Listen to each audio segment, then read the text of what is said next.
कभी कभी हमें जीवन में अकेले लड़ना पड़ता है।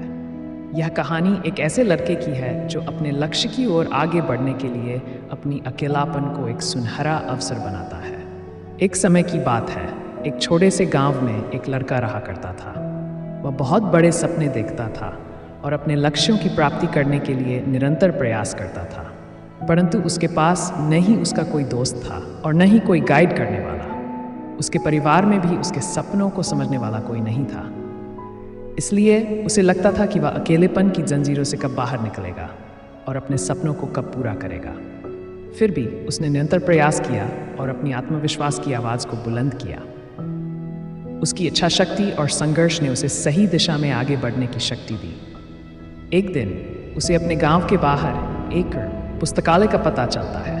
वह आश्चर्यचकित हुआ क्योंकि उसे पहले कभी ऐसी जगह नजर नहीं आई थी। धीरे धीरे उसने उसी पुस्तकालय के दरवाजे पर कदम रखा। वहां जाकर उसने देखा कि लोग पुस्तकों के बीच खोए हुए हैं और वहां की शांति, पूर्णता और ज्ञान के वातावरण ने उसे संतुष्ट कर दिया।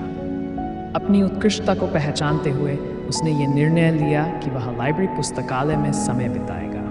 धीरे धीरे पुस्तकालय की विभिन्न किताबों को पढ़ने लगा और नई दुनिया की खोज में निकल पड़ा। दिन बीते गए और उसका ज्ञान दिन प्रतिदिन बढ़ता गया और वह अच्छे लेखकों और दर्शकों के साथ रिश्ते बनाने लगा। इसी के साथ उसने लिखने का भी मन बना लिया। उसने कई लेख लिखे, जिसमें से उसका एक लेख प्रकाशित हुआ और उसे अवसर मिला अपने लेखी कौशल को दुनिया के सामने प्रदर्शित करने का। वह लड़का जो कभी अपने अकेलेपन को एक रुकावट समझ रहा था, वह अब एक प्रेरणादायक उदाहरण बन चुका है। लोग उसे इज्जत देने लगे और वह लड़का अपने लक्ष्यों की ओर अग्रसर होने में सफल हुआ। इस कहानी से हमें यह सीख मिलती है कि अकेलापन को एक सुनहरा अवसर बनाने के लिए हमें संघर्ष करना पड़ता है। हमारी संयमितता, समर्पण और मेहनत हमें अपने लक्ष्यों की प्राप्ति की प्रति आगे बढ़ा सकती है।